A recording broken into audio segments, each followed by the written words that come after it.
Hi, thanks for joining me on Wilderness with Amani. I'm in between the North Lake Campground and North Lake above Bishop. And I just got up here today, and so far this trip has been a 3-alarm disaster. If a meteorite fell out of the sky right now and hit me, it might not be as much of a disaster. I got up here, didn't really have many plans. Looked at Lamarck Lakes on the trailhead sign. All right, I haven't done that yet. I'll hike it and fish it. Hiked up the grueling 2.5, 3 miles straight uphill to get there. About 3/4 of the way when I'm shooting the hiking clip, I'm like, I've been here before. Got up to the lake, realized I'd fished it, and realized I didn't remember it because it has a lot of small brookies and rainbows. And I fished it, caught a bunch of little fish. You know, a lake with small brookies like that, one of those on my backcountry fishing playlist is enough. And I'm not going to put you people through watching another one just so I can get views. You can go back and find it on my backcountry fishing playlist. It just goes to show, when you get like 60 lakes on your backcountry fishing playlist, if they're not remarkable, you're going to forget some. And I forgot that one. So I'm fishing the creek that flows from the campground into North Lake.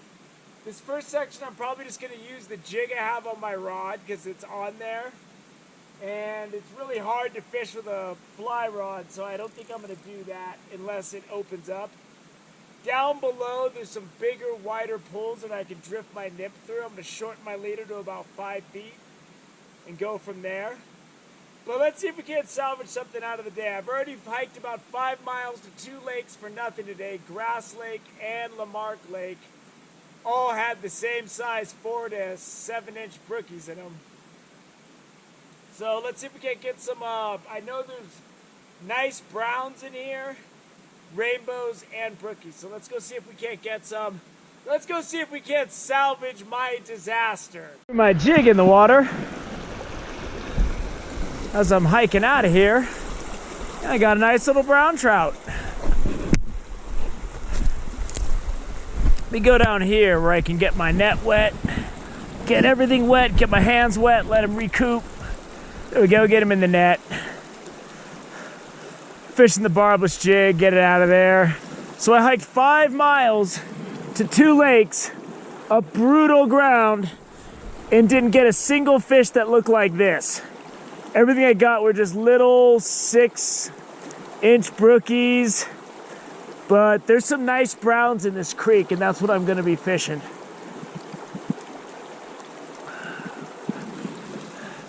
And my jig and my spinning rod's ideal. But it's a nice brown. Sounds good to me. I drove here knowing that I wanted to get some hybrid Goldens for Patreon, but I had no other plan. So I'm gonna fish this with my jig really quick. It's gonna be very hard to approach the water. So I'm gonna have to try to use cover, fish the blind side of these undercut banks, and then once you get down to where it's going through the bushes and it opens up, then I'm probably gonna open up my fly rod. But here along this road, I'm hiking back the trailheads up there, the campgrounds up there. Here along this road, I'm gonna have to pick my spots with my spinning rod, and that's gonna be what it is. Jigs are a really good all-purpose lure because, you know, I don't usually use these in creeks, but it's what's on my line, so if you just pitch it in, a lot of times you can get something. And the good thing about jigs are, when you're not hung up like I am now, you can usually get something to come out and grab it. Another reason I turned around and left is these thunder clouds. The thunder's just banging up there. I was up at that lake and I'm like, I am not hiking out of this lake for these little shakers. Not a chance. This looks good. It's an undercut bank there. I probably spooked everything, but if I could swim this jig back upstream along this undercut bank, and there's something in there, there's a chance they'll come out and grab it. What did I say? There's a chance? How about there's no chance? How about my time would have been better spent just continuing to walk? I just got raked by the good old ground level barbed wire, man. Oh. Felt the pain in my shin, and I'm like, that's not the usual stick pain. So what I'm doing now is I'm just trying to find a good matchup, man. And I just spooked a really nice brown. And he was just sitting there, and I walked up, and he just bolted. I had my chance. He was nice. I blew it. Totally blew it. I tried to see it before I cast, even though it's wide open. And he was just sitting in that open water, and I had my chance. And now I'm snagged. Away. Got him to come out the other way. Get my net wet.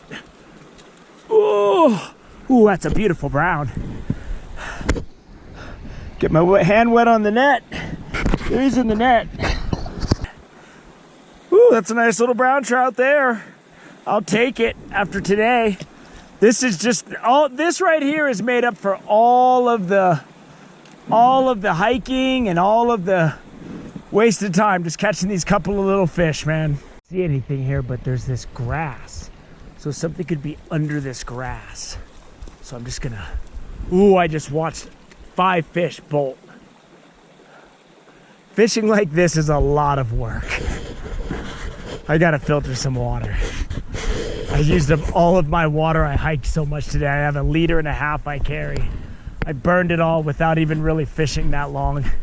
I just deleted all of my footage that I shot today. This wasn't even worthy of your time. There's a pretty good looking stick jam up here. So I just shortened my fly rod leader down to about 4 feet. Because when you're fishing like this, you don't need to worry about anything except getting your fly into a tight window and hoping something swims out and grabs it the second it hits the water. And I'm just using this little beadhead nymph. And then the tube jig I'm using is one of those gray with red specks.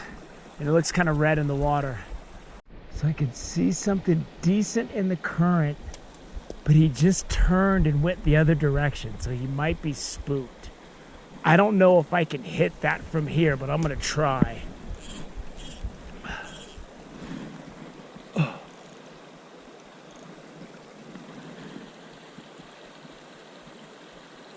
Oh man, that's a tough shot right there. There's a good cold water creek to filter water in. And I just put a brand new filter cartridge in. God, this creek water is cold and unbelievably good. I gotta talk myself away from the ledge. Dude, the fish in that hole are laughing at you. There's plenty of creek to fish. Keep moving. Stop obsessing. I used that bush as cover. Got my fly in there, and these fish they're really hard fighting, man. Beautiful fish. I love creek fishing like this. Look at the colors on this fish, and look at how well, my hand's nice and wet. Look at how well his color scheme is compared to the bottom of the creek. You can't even see him. He's invisible. He's the invisible trout. And he went right under that little undercut bank, and that's where he came out of to grab my fly. Back up, hid behind that, put my rod out here and whipped it back upstream and got it right in there. And that's where the short leader comes into play. If you do not have that short leader, you're not gonna be able to get into these tight windows. It's a pretty tight window. Oh, that tree. Oh, that bush. Okay, it's in. Nothing. There we go. Oh, he had it. Oh. Get out of those bushes. The bushes that are hanging over the thing are really difficult. There we go. I don't want to spook this next pool. So these fish are good. The barbless hook comes right out. And this fish will live in here and get bigger. Looks interesting, but I see some decent fish and a bunch of little fish. And the little ones grabbed it. Darn it. Darn it. Get off of there. Get off of there. Get off of there. He's gonna kill me. He's killing me. All right, all right. Let me take you upstream. Get my hand wet. Nice fish. Let that sink down into that calm water. The big ones are in the bottom now. I think they know I'm here. Everybody's hip to me. Except for him. Oh. Oh. Except for him. Oh. Oh. Except for him. Oh. Oh, I had him. I had him. Watching my line. Hi. Hi. He is not cooperating. There he goes. He's going for it. He's going for it. He's looking at it at least. Come on, dude. You're in this creek. You know you got to eat. You know this is prime steel and thread. Check out these cool wild sunflowers. I don't know if that's what they are, but that's what they look like. That's what I'm calling them. Might be jig time. There he is. That was a brookie. So we've gotten two of the kinds of fish that are in here. Brookies. This is the size brookie I hiked all the way up to that lake to catch. Right here. And you know what I did? I deleted the whole video because I was so disgusted that I forgot that I fished that lake already and it had small fish. He fell right off the hook. Look how beautiful these little creek brookies are. Look at the colors on them. But yeah, this is bigger than the ones I was getting in the lake. That sky is ugly. I hope it doesn't start raining when it's time to cook dinner. Dinner is something I hold very sacred. When the jig in there, when the little guys get it, I just let them fall off. They'll come off the jig. It ain't like the fly. The jig's got a 1/16 ounce lead head, and with the smaller fish, it's hard for them to get it in the mouth. So I can work with that. The problem with these nice pools like this, it's very hard to get the bigger fish first.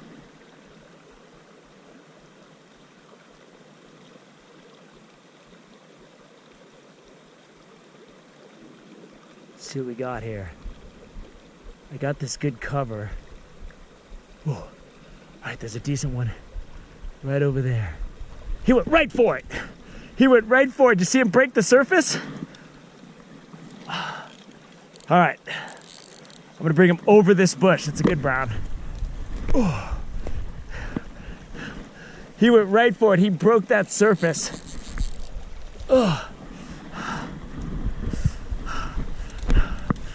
All right. Get my net wet. There we go. Get my hand wet here. It's a nice, beautiful brown, man. I catch fish like this all day in a little creek like this. That's a good brown for this little small creek. One of those things where I always say when you have a good matchup, you got to make it count. And I have these tall bushes right in front of that. And I probably spooked everything, but I'm still going to go back in. Out, just throw the jig. I had that branch over the water and it was just too hard for me to get it in there. So I can, with my spinning rod, I can hit some real tight windows. I got a lot of good precision pitch casting. So the jig was easy. This was like the average fish in the lake, except they were skinnier. It's good, but I just scared some fish.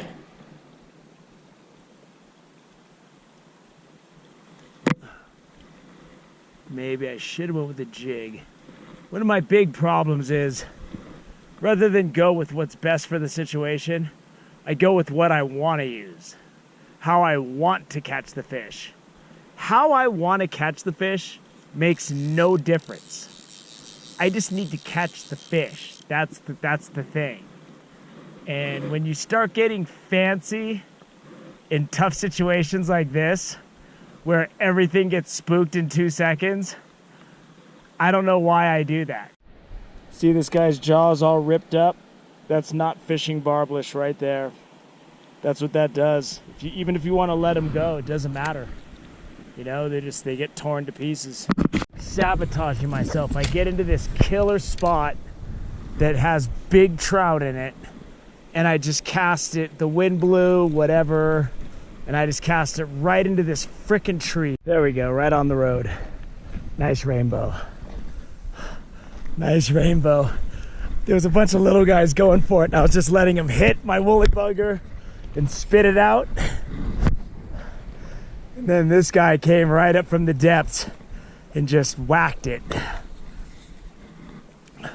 But this is a size fish. There's a bunch of fish like this right upstream from here. And this is all his fins. This is a nice trout.